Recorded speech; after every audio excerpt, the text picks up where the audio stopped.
Olá a todos, vamos para mais um áudio vídeo no nosso canal Encontro com Conhecimento.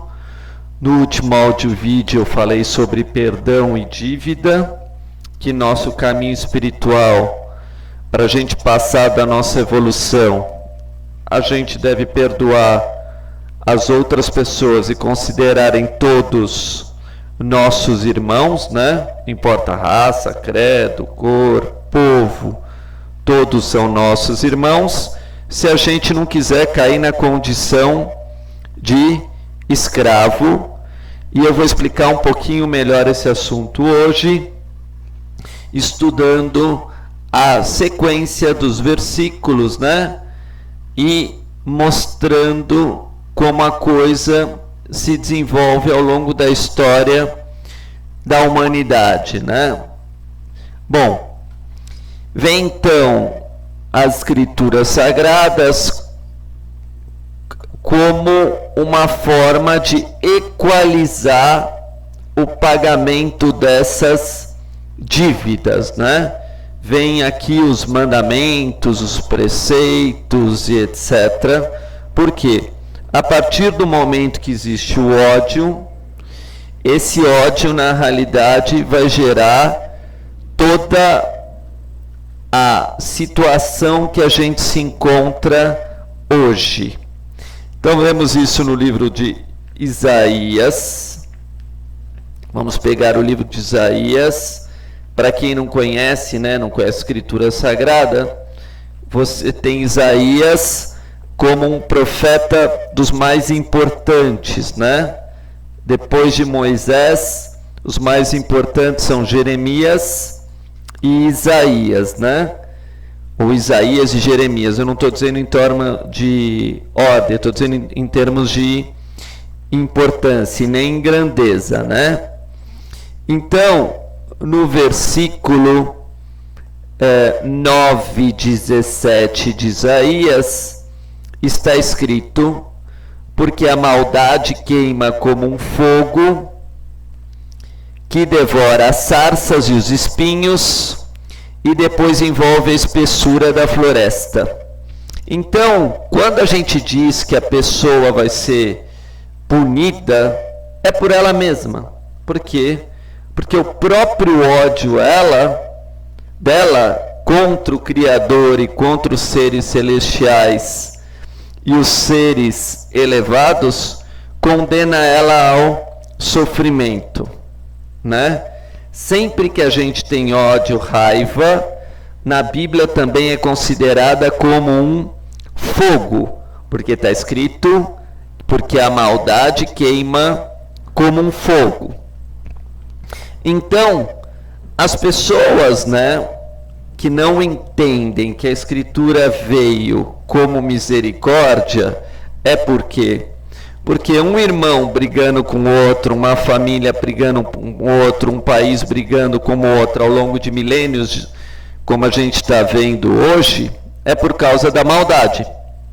É por causa desse fogo que a Bíblia também chama devorador. Então, quando você faz mal para o seu próximo, você alimenta esse fogo da maldade, que depois vai te destruir, vai te queimar.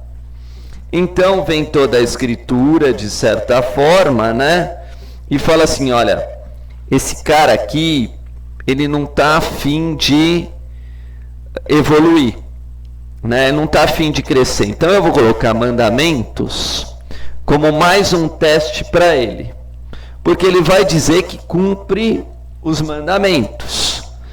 Então, exatamente depois do capítulo 18, que fala sobre dívidas, de pagar dívida e sobre humildade, aceitar que todos nós temos raiva, rancor, mágoa e etc.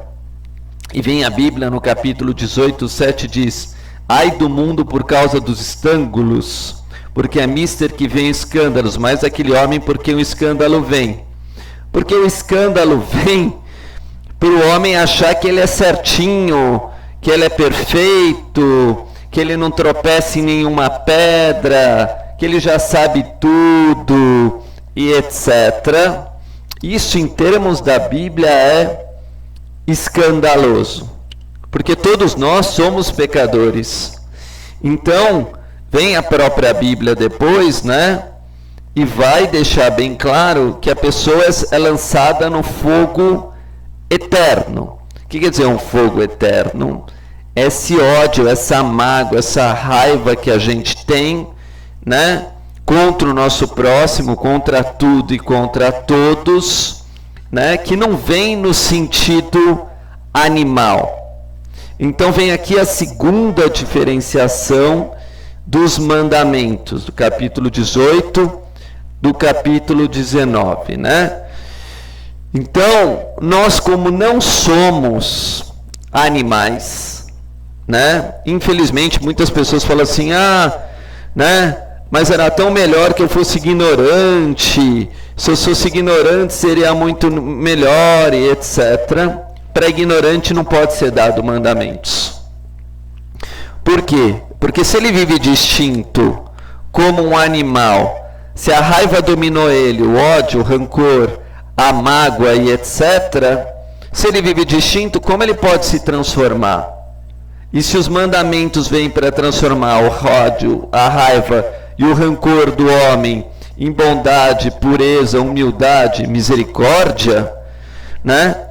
Não existiria recompensa nenhuma para essa pessoa, porque a gente só dá preceitos e leis e regras através de uma recompensa para uma pessoa que quer mudar, para uma pessoa que quer se transformar. Aí o símbolo do fogo, ela tem vontade de mudar. Agora, se a pessoa não tem vontade de mudar e nem pode, porque ela vive pelos instintos, né? Como vai se mandar um mandamento para ela que quer causar uma transformação nela? Que ela perceba os seus pecados, perceba os seus erros, perceba as suas falhas e queira apagar esse fogo do ódio e da maldade através da água, né? Mostrando que ele é um ser humano e que tem responsabilidades e deveres. Então, quando a gente falou sobre dívidas e que a gente tinha que aprender a perdoar, em primeiro lugar, no último áudio-vídeo, muitas pessoas vão falar assim, mas eu não vou perdoar não, eu não quero perdoar, e etc.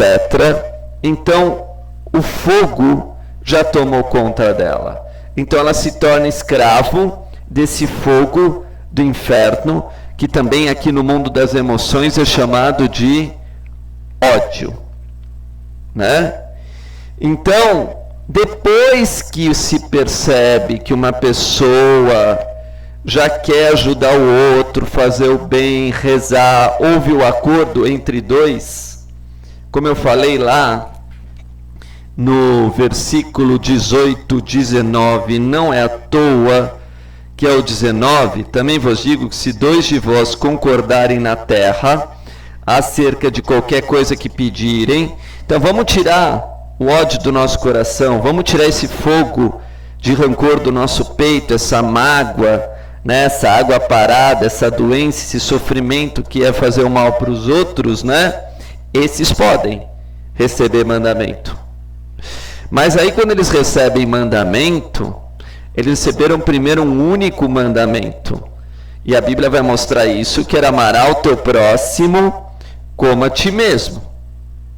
E aí, o que acontece?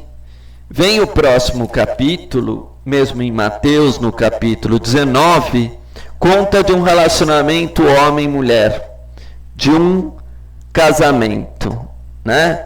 Fala no capítulo 19 do casamento do homem com a mulher. Então é óbvio que quando o homem faz maldade para a mulher e a mulher faz maldade para o homem, eles acabam se separando. E que o casamento seria o símbolo do amor. Mas esse amor só poderia existir entre seres humanos que aceitassem que qualquer tipo de contrato e acordo era para uma transformação. Sair de uma condição distintiva, né, de apenas viver distinto como animal e partir para o lado da bondade, da pureza, da santidade, etc. Vemos então que isso também é o conceito do Êxodo. Então, se a gente pegar o capítulo 18 no Êxodo, e por isso que todas as escrituras são ligadas por números, como eu já expliquei, né? No capítulo 18, aparece para Abraão 3 anjos. E o casal perfeito aqui é Abraão e Sara. E Abraão e Sara vão ter um filho que é Isaque, que é o filho da promessa. Então, no capítulo 18, primeiro a gente percebe que os anjos vão fazer que o ser humano, no caso 3 anjos nessa história, né, percebam que um tem que ser bom com o outro.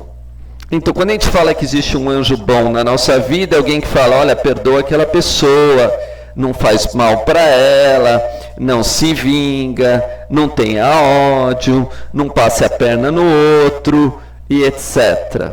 Por quê? Da mesma forma que o homem põe juízo nos animais, domestica os animais, cuida dos animais, existem os anjos da guarda. E esses anjos da guarda, que aparecem sempre no capítulo 18 da Bíblia em código, estão dizendo para o ser humano, porque 1 mais 8 é 9, não declarará falso testemunho. Então, eles aparecem num momento, né? E quando eles aparecem, então, Abraão, no capítulo 18, 2, né? Abraão levantou os olhos e viu 3 homens de pé diante dele, levantou-se no mesmo instante da entrada da sua tenda e veio ao encontro, e prostrou-se por terra. Então Abraão estava dizendo, como ser humano, né? Dizendo, esses seres são mais evoluídos que eu, então eu vou servir a ordem deles. Se o anjo está falando para eu não ter ódio, se o anjo está falando para eu não ter rancor, se o anjo está falando para eu não ter mágoa, se o anjo está falando para eu não ferir os outros, né? Eu também quero entrar nesse convênio. E depois Abraão, né, mostra para o ser humano, na realidade, né, lendo essa historinha toda, que ele vai fazendo caridade sobre caridade para o seu Senhor. Então, quem quiser ler esse versículo, né, vai do capítulo 18 ao 15, né, vai sendo mostrado uma ordem perfeita do que deve ser feito.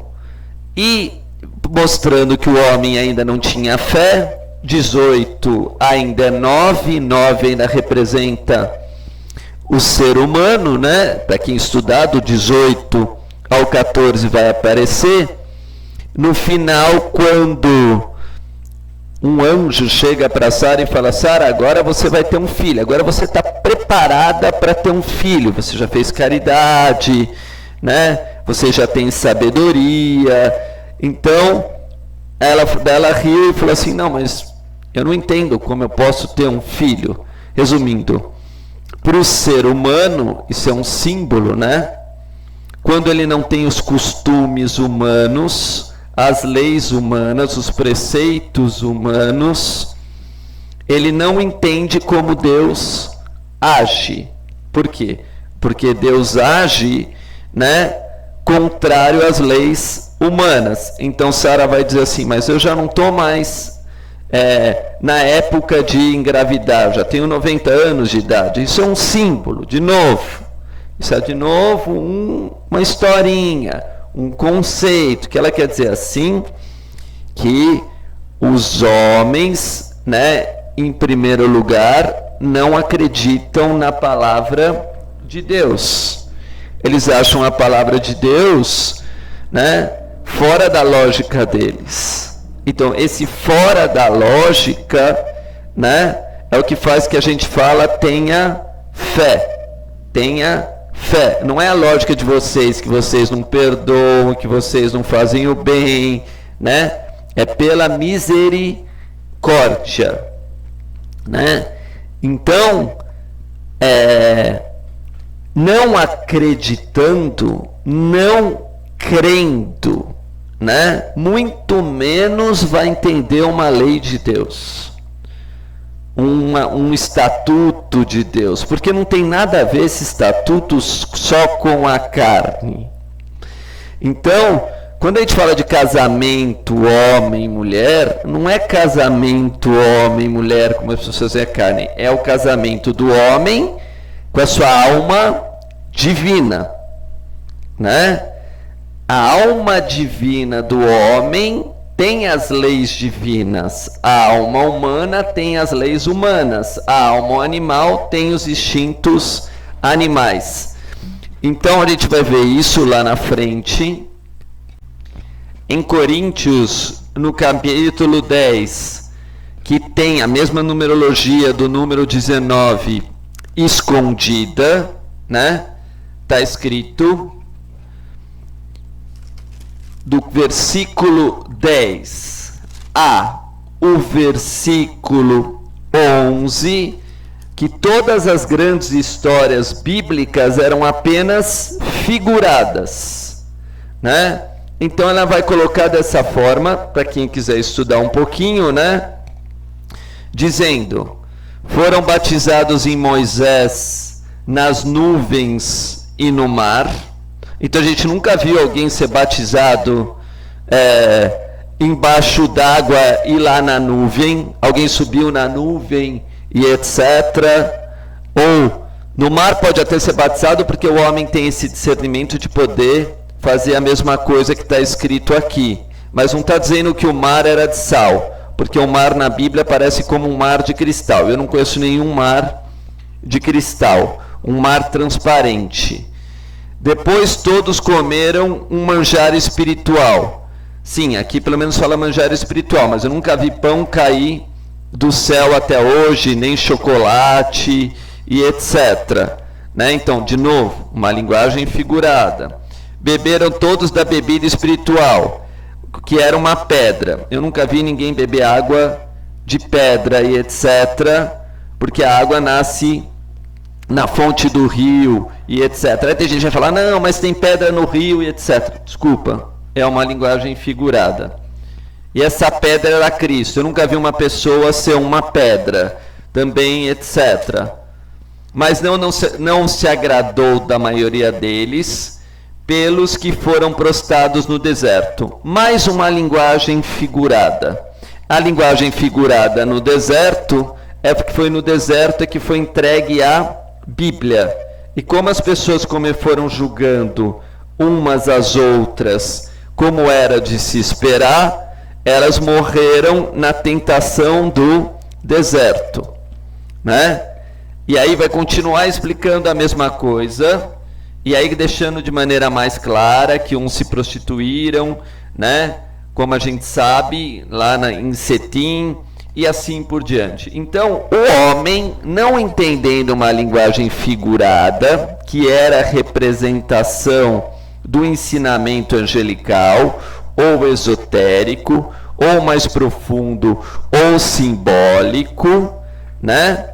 Ele tentou analisar todas as escrituras na visão dele, pela carne. Então, vem a escritura, né, para deixar bem claro desde o início, né, porque 10 é igual a 1, que nela existia uma linguagem não literal, não pedra. Lito lembra pedra, uma linguagem figurada que só a alma podia discernir, só o sentimento mais profundo podia discernir, o sentimento ligado a Deus, à luz, ao Criador. Então, estudando esses capítulos dessa forma, né, a gente vai ver então que até esse momento que a pessoa tem essa visão literal das coisas, sem os segredos, sem entender as linguagens simbólicas, é o motivo de se abrir as ordens iniciáticas. Iniciáticas com o número I, né, de infinito, e do número 9, né, de iniciado, dizendo, olha, mas o I tem um ponto. E esse ponto que tem no I, se o I vale 9, esse ponto do I é onde você tem que ir, que é para o céu. Então, o pontinho que a gente vê em cima do I, que a gente coloca no português, né? No J também tem esse pontinho, né? Antigamente se colocava muito J com esse ponto, é humildade. E as pessoas que não são abstratas, que não sentem a realidade espiritual, não são humildes para entender essa linguagem dos anjos, essa linguagem simbólica, porque isso precisa de uma mente abstrata. E para você ter a mente abstrata, você precisa se desapegar das coisas materiais, das coisas concretas, para te apresentar a mente abstrata. Então, aquele povo que vai receber a lei, né? Aquele povo, na realidade, ele leu a lei pelos olhos da carne. E se ele leu lei pelos olhos da carne, a Bíblia diz, certamente morrerás. Mas não é que morrerás na carne, no corpo físico. Não. Isso todo mundo vai morrer. Vai morrer para a linguagem abstrata, que é a verdadeira liberdade, que faz que a alma possa projetar, e aí tenta gente projetar a alma, e vai fazer projeção astral, e não sei o que lá, né? Sendo que esse processo é natural quando você purifica a sua alma, né? Então, existe, a partir do capítulo 10, exatamente no capítulo 10, né? Essa separação, que também no tarô é chamada a roda da fortuna. Então, para muitas pessoas, né, que não entendem que existe uma linguagem figurada, o século XXI mostra isso o tempo todo. Então a gente já começa a perceber que judeus, padres, rabinos, né, monges, islâmicos, que não percebem essa linguagem figurada, é porque elas comeram carne com sangue, misturou com a visão do ser humano, né? A visão do ser humano, matar é dar um tiro, adulterar é aquilo que acontece com a mulher. Aí eles criaram as leis humanas dessa forma e etc. Né? Isso vai causar uma dívida com a vida espiritual, que é simbólica. Então as pessoas não sabem, mas aí vem uma angústia na alma. Então, voltando, né, para esse conceito, né, a gente vai ver que Pedro vai ser convertido no capítulo 10 de Atos. Também por 3 varões, aparece a mesma história de Abraão, 3 varões vindo, né? E vão converter Pedro. E Paulo é convertido no capítulo 9 de Atos. 9 mais 10, 19. Aí os dois vão receber a lei divina. No capítulo 9, para aqueles que não sabem que existe uma linguagem figurada e nem os mandamentos, né? Que seria não declarar falso testemunho. E 10, aqueles que sabem que existe uma linguagem figurada, mas no final acabam negando, né? Negam, falam assim, não, isso aqui por quê? Porque no fundo quer tirar proveito próprio. E aí vem a escritura, né? E a gente vai lendo dessa forma, né? Conhecendo a Bíblia dessa forma, a gente vai ver que tanto o capítulo 10 de Marcos fala do casamento homem e mulher, quanto o número 19 de Mateus fala de homem e mulher. Por que será que no mesmo número? 10 num lugar e 10 no outro. Será que não é para passar o conceito da letra Yud que estava lá no céu e assim por diante? Então é para passar um conceito espiritual. E mais, né? Nesse versículo de Marcos, no 10:18, Jesus fala e disse: por que me chamás bom? Ninguém é bom, senão um que é Deus. Então, Marcos, anotem aí no versículo 10:18, que é o capítulo 38, que por sinal é 2 vezes 19 do Novo Testamento, né? E depois ele diz, né? Ninguém consegue cumprir os mandamentos senão aquele que é de Deus. Mas aquele que é de Deus é o símbolo dos anjos. E mesmo assim a gente não pode dizer que os anjos eram todos confiáveis. Por quê? Porque eles desceram aqui nesse mundo na carne. Então, quando eles desceram nesse mundo aqui na carne, eles sofrem o mesmo peso da carne. E depois do 10:18, que Jesus diz que ninguém é bom, né? E isso é uma pergunta no 10:17, que um jovem chega para ele e pergunta, né? Mestre, como herdarei a vida eterna? E depois fala, ninguém é bom senão um que é Deus. E depois ele responde no 19, tu sabes os mandamentos? Será que é por acaso essa ordem? Ou será, como eu falei, que os santos e sábios e profetas combinaram num passado muito distante, que eu não faço nem a mínima ideia a época, mas sei que há 2000 anos se renova, né? Que eles já concordando com os mandamentos de Deus, né? Já sabendo que o homem interpretar tudo errado, devido ao fogo que está no coração deles, como eu citei já em Isaías, né? Vão mostrar para que todos que pecaram que o caminho é a misericórdia e não julgar os outros. Então vemos isso que eu falei que eles combinaram num passado distante nesse versículo. Em Malaquias, versículo 3:16, assim está escrito. Interessante que a numerologia desse valor 3:16 é igual ao 37, que está lá no início dos meus áudios vídeos, né? No 3:16, que também eu posso chamar de 3 horas e 16 minutos. Tem várias formas de colocar isso, 3 dias e 16 horas também, 3 anos e 16 meses, tem 1000 formas, todas têm que saber o significado por trás daquele conceito.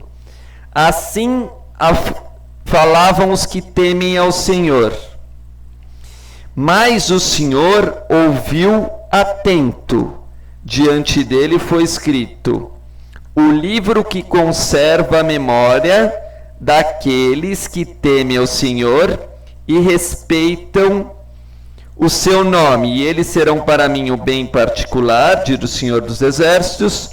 No dia que eu agir, trato-leis benignamente, como um pai trata com indulgência o filho que o serve.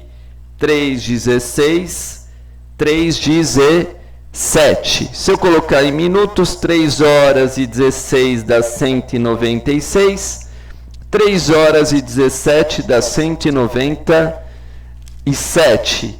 E se eu voltar em Êxodo, em 19:6, que é exatamente o 19:6, que a gente estava falando sobre o capítulo 19, né?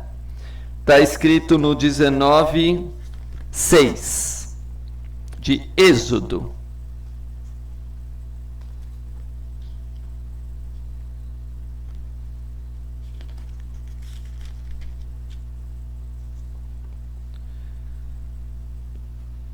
mas vós me sereis um reino de sacerdotes e uma nação consagrada.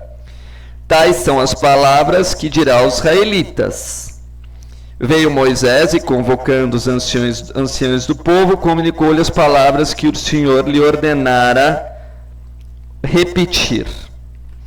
Então, claro, quando a gente diz de uma linguagem figurada, Israel representa os humanos que se candidataram a serem santos, através dos primeiros preceitos: amarás a Deus sobre todas as coisas e amarás o próximo como a ti mesmo. Mas quando você ama o próximo como a ti mesmo, você só ama por causa de Deus. Então os dois são um. Então as pessoas que confundiram, infelizmente, que Israel é uma questão de sangue e de raça, erraram nos seus corações. Israel é o povo de Deus, sacerdotal, né? O que quer dizer isso? Que serve a Deus sem nenhuma recompensa, sem esperar casa, nem filhos, nem dinheiro, nem matéria e etc., para ser participante do reino do céu, entender os segredos da vida, entender as escrituras, onde tudo já está escrito, tudo numerado e tudo sempre repetido. Então, Pedro, no Marcos capítulo 3,16, já estava escrito o nome Pedro, porque no 3,16 está escrito: a Simão, a quem pôs o nome de Pedro. E 3 mais 6 dá 19, e 19 vai ser igual a 10. Então, como diz a própria Escritura em Atos, capítulo 10,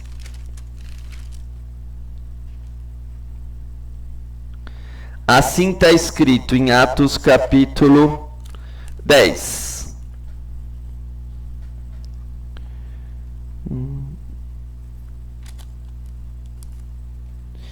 Havia em Cesareia um varão por nome Cornélio, centurião da corte, chamada Italiana.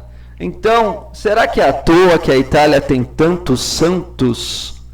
Se o capítulo 10 começa chamando da corte chamada Italiana, será que é à toa que esse capítulo é o 99, que passa de século para século? Será que é à toa que esses primeiros versículos falavam que esse Cornélio era um centurião da corte chamada Italiana, quer dizer, um servo piedoso e temente a Deus com toda a sua casa, com o qual fazia muitas esmolas ao povo e de continuo orava a Deus? E depois disso ele teve uma visão de um anjo de Deus. E depois disso diz que as suas orações e tuas esmolas têm subido para a memória diante de Deus, né? Então, esse número 10, que eu chamei de X em outro áudio vídeo, é a separação que vem das almas, né? É a separação que você faz na sua própria alma. Isso é confirmado no capítulo 10:34, Pedro sendo predestinado desde o início das Escrituras, né? Está escrito, não esqueça que Pedro também é o nome do primeiro Papa da Igreja Católica, né? Que é Péter em hebraico, que significa também, né, o primogênito, né? Em outro sentido, por quê? Porque o primogênito na igreja representa o versículo 9:20 de Lucas, que está escrito: e disse, e vós, quem diz que eu sou? E respondendo o preso disse, o Cristo de Deus. Então, como esse termo, Péter, para quem não sabe, em hebraico vem de pator, significa libertar. Então, Cristo é o que libertou. A sabedoria divina é que liberta o homem da ignorância e dos mandamentos de enxergar de forma humana, de forma a ser justificado. Eu sei que esse áudio-vídeo está ficando um pouquinho grande, mas era importante a gente esclarecer esse assunto. E na mesma escritura, em Atos 10:34 a 10:35, e abrindo Pedro a boca, quer dizer, ele falava e disse: reconheço por verdade que Deus não faz acepção de pessoas, mas aquele que é agradável em qualquer nação o teme e faz o que é justo, né? É esse que é agradável a Deus, né?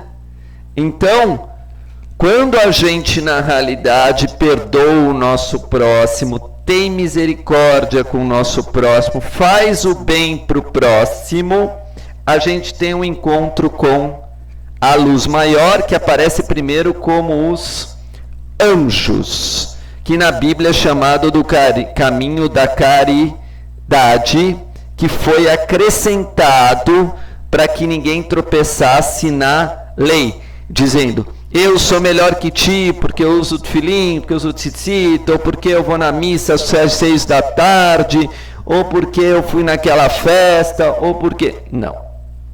Deus está vendo o seu coração, e esse é o critério primeiro da Bíblia. A bondade que você tem para o próximo, e por isso que todos os povos, raças, línguas e credos só brigam até hoje, porque eles não aceitaram o primeiro critério. E aí, o que está acontecendo hoje no século 21? Já em relação ao testemunho 9:20, muitos já estão se salvando. Muitas almas já estão se livrando do jugo humano, porque percebendo que, como a própria Escritura diz, ela é hipócrita, fala, mas não faz, estão se aprofundando mais no ensinamento. Por isso que em Atos 9:20 repete a mesma questão coloquei em Lucas 9:20. E logo nas sinagogas pregava Jesus que este era o Filho de Deus. Muito obrigado.